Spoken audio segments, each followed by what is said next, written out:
Obrigado,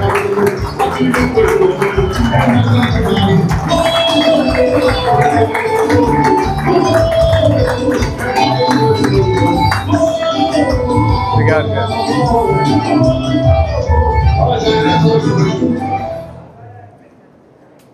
Bom dia a todos aqueles que aqui vieram ao Rota 22. Bom dia em especial aqui à querida cidade de Santo Antônio do Salto da Onça.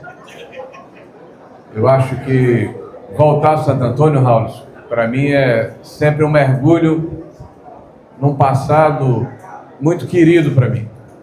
Meu pai, advogado militante, sempre participou muito das lidas aqui na comarca de Santo Antônio do Salto da Onça, e nós vimos muito aqui acompanhando o meu pai nas suas audiências. Nós tínhamos uma propriedade aqui próxima em Serrinha, e eu, nas oportunidades que tive, participei aqui das vaquejadas, conheci amigos, tenho lembranças muito queridas, adorava vir à feira de Santo Antônio, comer o alfinim, tomar o caldo de cana, reencontrar os amigos, os familiares. Então, Santo Antônio, para mim, é uma marca importante da construção da minha identidade como cidadão e como ser humano.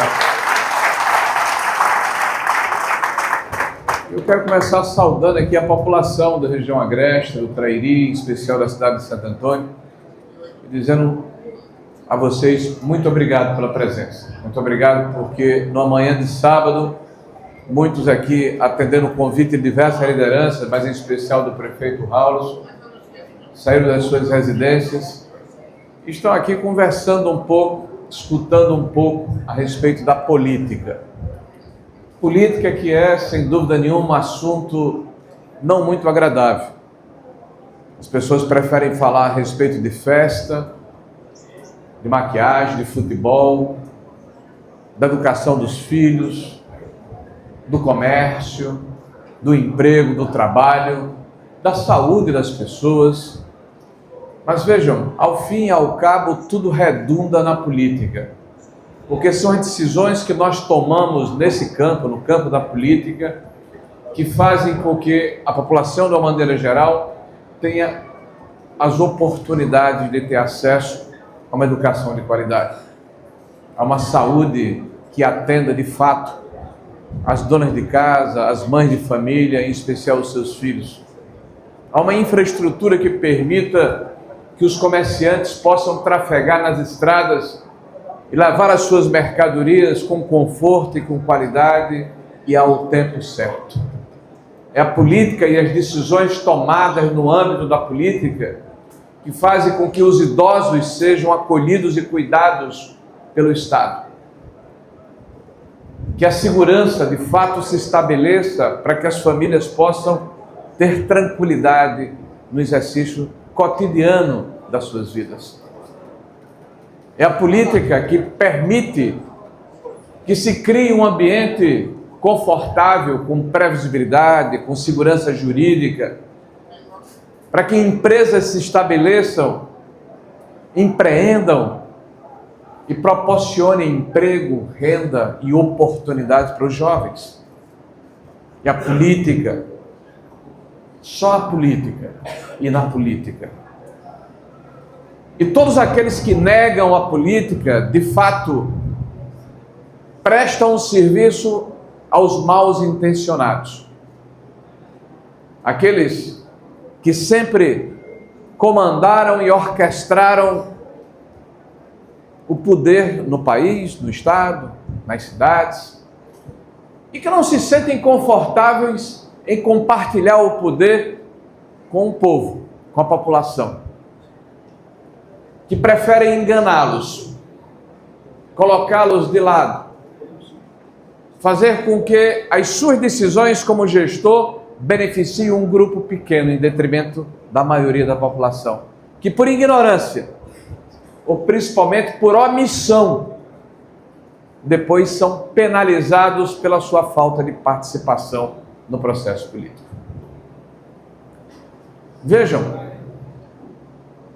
eu poderia ter começado saudando todos os presentes aqui, as autoridades, os deputados, os vereadores, os prefeitos, mas todos já foram referenciados fartamente por aqueles que me antecederam.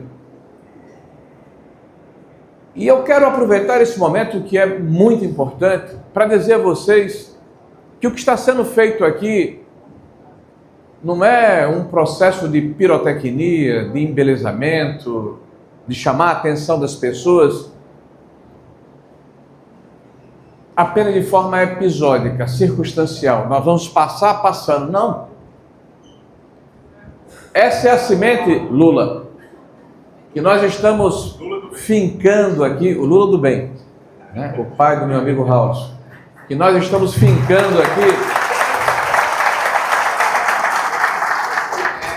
no solo sagrado de Santo Antônio de Salto da Onça, como fizemos em dezenas de outros municípios do estado do Rio Grande do Norte, para que essa semente, a exemplo da parábola bíblica, e escutei com atenção a palavra do deputado Sargento Gonçalves, que fez várias referências à palavra sagrada, que essa semente, ela frutifique, ela germine, ela viceje, ela gere frutos, sombra, flores, abrigo, para que as pessoas se sintam amparadas, confortadas, abrigadas, para que as pessoas entendam que fazer a crítica é fácil, jogar a pedra é confortável, apontar os problemas é conveniente, difícil é resolvê-los, difícil é equacioná-los, difícil é mudar a situação de tal maneira que a população de fato seja contemplada em primeiro lugar, que se cuide das pessoas e não dos interesses daqueles que sempre comandaram o nosso Estado. Dizer que os hospitais regionais estão sucateados, dizer que as filas de cirurgias eletivas se agigantam e se avolumam, falar que as estradas do estado do Rio Grande do Norte estão inservíveis, dizer que é constrangedor para um estado como o Rio Grande do Norte, que uma professora que governa esse estado há quase 6 anos nos colocou na triste situação de sermos o último estado da federação no índice de desenvolvimento da educação básica. Último. Dizer que para nós é constrangedor que esta professora nos legou o antepenúltimo lugar no 2º ano do ensino fundamental, porque menos de 30% das nossas crianças sabem ler, escrever e fazer as 4 operações matemáticas, são analfabetos funcionais, presas fáceis do subemprego, da marginalização, da dificuldade em se integrar no mercado de trabalho. É fácil falar, os problemas aí estão. É fácil dizer que as famílias no Rio Grande do Norte hoje não conseguem ter a tranquilidade de deixarem seus filhos saírem sem que o seu coração palpite, sem que haja uma inquietude, uma ansiedade até que ele retorne à sua residência. Porque por mais importante e valoroso que seja o trabalho daqueles que entregam as forças de segurança aqui no Rio Grande do Norte, nós sabemos que falta o apoio necessário do governo do Estado para que haja eficácia e resolutividade nessa ação tão importante de dar segurança à população. Me parece que se cuida mais ou se preocupa mais aqui no Estado com o bem-estar dos bandidos, dos assaltantes, dos meliantes, dos facínoras, e se dá pouca atenção à segurança das famílias e o bem-estar da população de uma forma geral. Meus amigos, eu pedi para que na minha fala este quadro estivesse aqui de forma permanente, e eu os convidaria a lê-lo, porque foi colocado pelo Raul, pela nossa consultoria, aqui de uma forma rápida. Mas durante toda a minha fala, eu gostaria que vocês tivessem isso em mente. Isso aqui é o estado do Rio Grande do Norte. Meus amigos, isso aqui é o estado do Rio Grande do Norte. São 6 os índices de proficiência que mostram qual é a capacidade ou a condição ou a sanidade ou a salubridade de um estado entre os 27 estados da federação. Aí estão. O Rio Grande do Norte pontua em último lugar em 4 desses 6 estados. Último lugar. E é o 22º em 2 desses índices. Meus amigos, nós estamos literalmente no fundo do poço. E vejam, há um alçapão. Há um outro buraco a ser atingido. E eu não estou aqui para criticar ninguém, porque eu sei que na hora que se vota, via de regra, nós temos alguma dificuldade, porque são tantos candidatos, são tantas as informações, são tantas as narrativas, que muitas vezes o eleitor é enganado. E tem dificuldade de parar para pensar com o que foi dito anteriormente aqui, que o voto não tem preço, mas tem consequência, e que atinge a sua família, os seus filhos, o seu futuro, a sua integridade, a sua segurança, a sua capacidade de empreender, ou a possibilidade de que haja oportunidade para os seus filhos edificarem um futuro para ele e para as suas famílias. Este é o Rio Grande do Norte do PT, do Partido dos Trabalhadores. Esse é o Rio Grande do Norte do melhor está por vir. Esse é o Rio Grande do Norte que, ao longo dos últimos 6 anos e meio, afundou. Esse é o Rio Grande do Norte de alguém que diz que se preocupa com o povo e que defende a população menos favorecida. E que tem tomado uma série de iniciativas na direção contrária. Tem buscado o discurso populista, que é o mesmo do governo federal. E aí me permitam lembrar-lhes que num passado não tão distante, faz pouco tempo, em 2015 e 2016, fazem talvez 9 anos, as pessoas aqui, muitas jovens, mas alguns já têm os cabelos brancos como eu e devem se lembrar, não é tão longe assim, não longevo, devem ter convivido com o final do ciclo de 14 anos do Partido dos Trabalhadores com a então ex-presidente Dilma Rousseff. Em 2014 e 2015, o Brasil foi confrontado com a maior crise econômica da sua história, porque desde 1948 há uma espécie de aflição. Então a maior crise econômica que o Brasil já passou foi em 2014 e 2015. 7 pontos percentuais do PIB foram subtraídos do Produto Interno Bruto nesses 2 anos. Milhões de empregos formais foram perdidos. Centenas de milhões de empresas foram fechadas de forma definitiva. Por quê? Porque o governo do Partido dos Trabalhadores, naquela oportunidade, fez exatamente o que está fazendo agora. Aparelhou a máquina pública e colocou nos postos estratégicos e mais importantes, não profissionais qualificados, não pessoas bem intencionadas. Colocou lá os seus apaniguados, colocou lá sindicalistas, colocou lá pessoas que fazem parte de partidos políticos com o único objetivo de cooptá-los. E o que aconteceu? O lucro que aconteceu na época do Bolsonaro transformou-se em prejuízo agora. Eles dilapidaram o patrimônio do Correios, uma instituição nacional. Destruíram os Correios. Eles nos proporcionaram, nesses 3 anos, uma perda tão grande nas estatais, que isso tem impactado as contas públicas, mas, de uma forma muito especial, tem impedido que os recursos sejam disponibilizados para o que importa, Raulson, para a população. Mais Brasil, menos Brasília. Está faltando recurso para a educação, está faltando recurso para a saúde, está faltando recurso para a infraestrutura das cidades, está faltando recurso para as ações sociais edificantes, está faltando recursos para combater desigualdades regionais, porque os recursos estão sendo canalizados para se fazer uma política em que o presidente da República está mais preocupado em se reconectar com a população, em se reeleger, em se perpetuar no poder. Não está preocupado com o projeto de país, não está preocupado com o projeto do Estado brasileiro, não está preocupado em fazer a sua parte para que o Brasil não resvale para o fundo do poço, a exemplo do Rio Grande do Norte.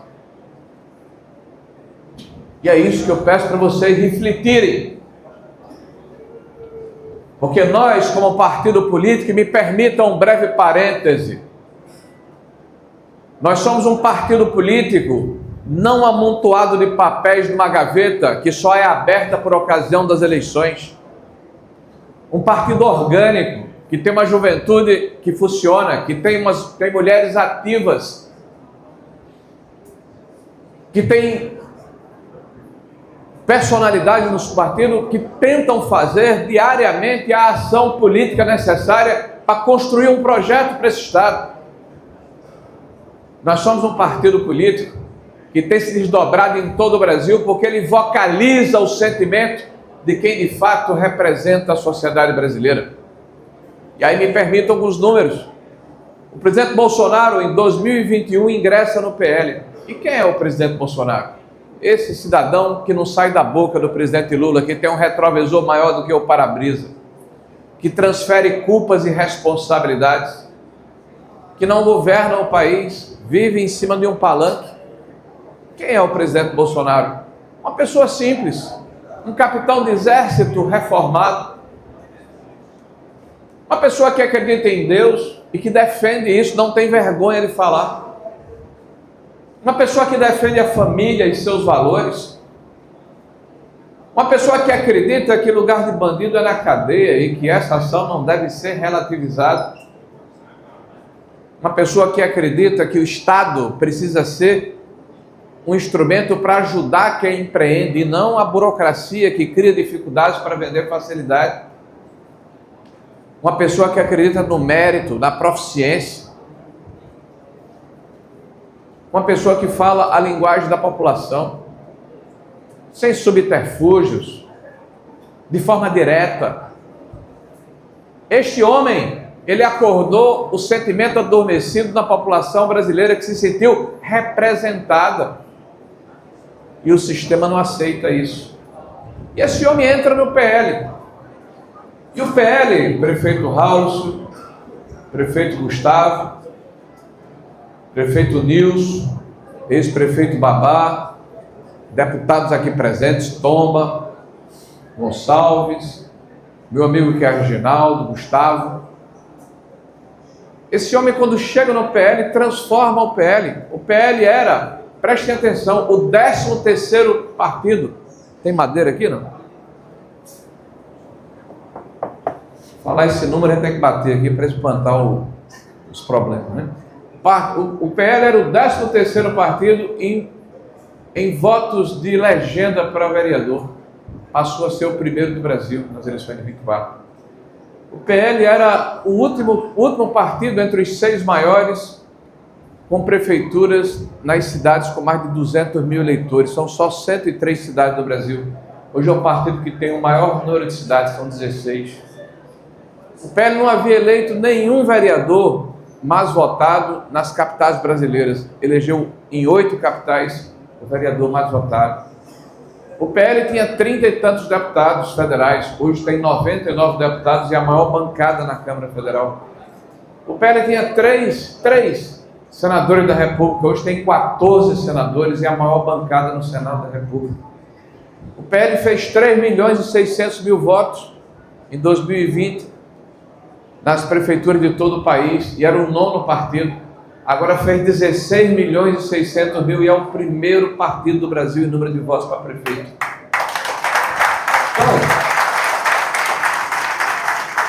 Então, nós estamos defendendo um partido que tem cara, tem nitidez. Nós estamos defendendo um partido que não pode, em nenhuma hipótese, trair o seu eleitor.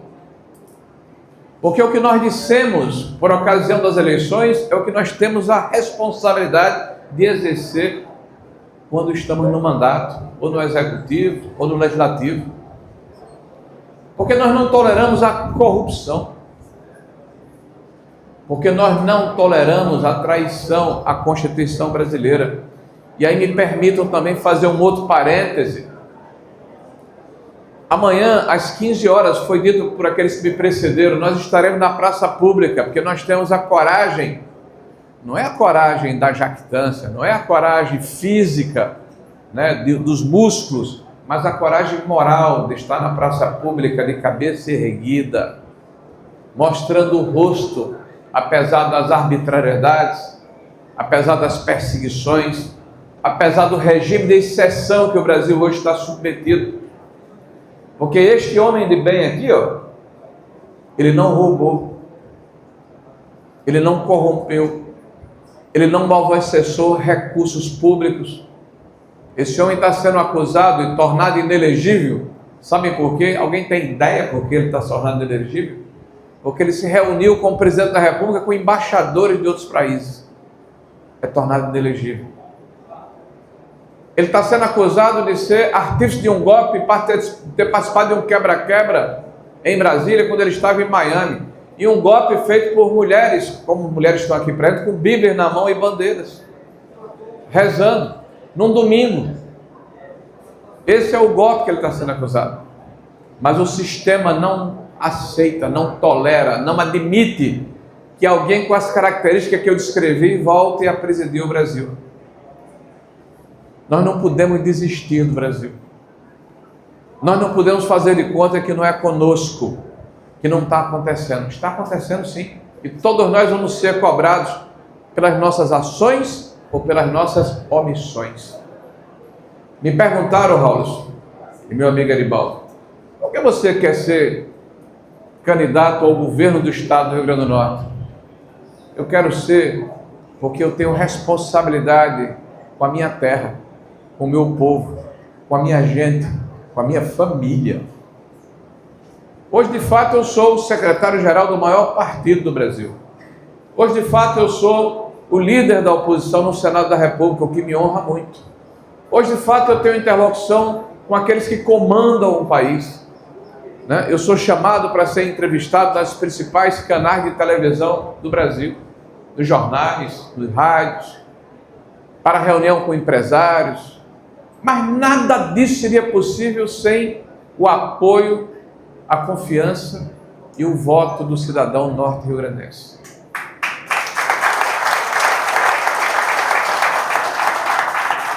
E na política, há duas formas de exercê-la, ou por negócio ou por convicção. Na política é necessário se fazer o que faz os seus olhos brilharem, o seu coração se acender, o sangue correr nas suas veias. E o Rio Grande do Norte precisa de todos nós.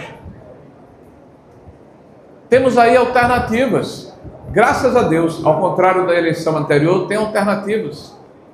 Pessoas que se colocam à disposição da população para serem votados ao governo do Estado, mesmo na situação que o Estado se encontra. Mas me permita dizer-lhes, há 20 anos nós estamos descendo a ladeira.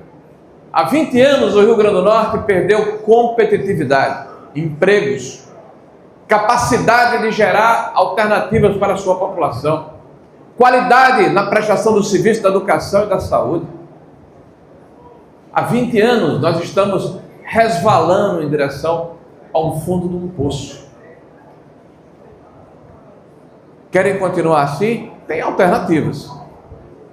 Querem fazer diferente? Eu estou me colocando à disposição para fazer diferença.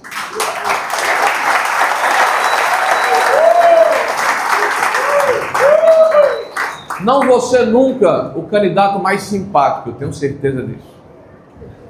Não vou ser nunca aquele que sorri mais, eu tenho certeza disso. Mas, gente, eleição não é concurso de beleza nem de simpatia. Às vezes os mais simpáticos são os maiores golpistas, que são aqueles que conseguem enganar a população. Às vezes nós ficamos agradados, nós ficamos enlevados com a forma como alguns se apresentam. E aqui não estou estereotipando, não estou apontando o dedo para ninguém, eu estou falando de uma maneira geral. E esta pessoa, a mais simpática, é que ele decepciona mais. É porque tem a coragem de fazer o que o outro não tinha coragem de fazer. O Estado do Rio Grande do Norte desceu ao fundo do poço. Cabe a cada um de nós pegar o Estado pela mão e fazer a nossa parte. Porque eu quero ter orgulho do meu Estado. Eu quero que os meus filhos tenham orgulho do seu Estado. Eu quero que as pessoas que moram aqui tenham orgulho de morar no Rio Grande do Norte. E que possam se comparar com os outros estados e dizer: o meu Estado é melhor.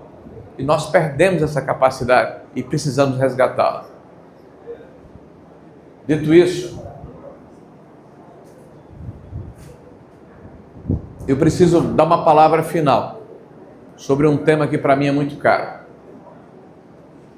Quando cheguei aqui, eu tive a oportunidade de escutar todos os oradores. E sem citar nenhum deles de uma maneira especial, me pareceu que houve uma palavra aqui que foi comum. A necessidade de que, de alguma forma, a gente consiga tocar o coração das pessoas, no sentido de que nós somos todos responsáveis. Todos nós podemos fazer alguma coisa, podemos fazer a nossa parte. E cada um pode fazer a sua parte da sua maneira. Ou numa rede social, ou numa conversa com amigos, ou numa conversa com a família, ou no ativismo político. Cada um pode fazer a sua parte da maneira que se sentir mais confortável. Mas, por favor, não se omitam. Não se omitam, porque o Brasil e o Rio Grande do Norte está precisando de cada um de nós. Amanhã eu estarei lá no Midway, às 15 horas. Quem puder comparecer será muito bem-vindo. Mas amanhã não vai ser um dia que vai terminar por si mesmo. Esse evento não é um fim em si mesmo. É a construção de uma série de outras atividades. Porque nós temos que mostrar que não aceitamos que há um novo normal no país. Quando as liberdades, elas são vilipendiadas.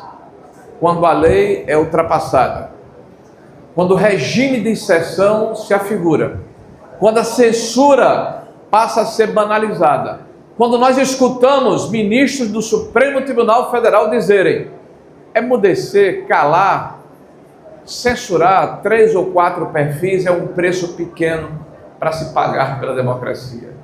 Ou uma outra ministra que afirma: a censura é detestável, mas só dessa vez se justifica. Não, eu não acredito nisso. Eu repudio o que disse Carmen Lúcia lá em 2022. Eu repudio o que disse o ministro Barroso a semana passada. Eu repudio a maneira como eles despreocupadamente ultrapassam a lei quando deveriam ser os guardiões desta lei. A lei tem que ser boa para mim e para o meu inimigo. Tem que ser um escudo para nos proteger a todos, independente das nossas posições políticas ou das nossas paixões pessoais. E quando a lei é relativizada, alguma coisa de muito errado acontece com a democracia. Por isso, meus amigos, nós não podemos ficar inertes, nem sermos, repito, omissos. Deus abençoe a cada um de vocês. Viva Santo Antônio do Santo Onça. Muito obrigado pelo carinho de todos vocês. Viva o nosso Rio Grande do Norte e viva o Brasil verde e amarelo!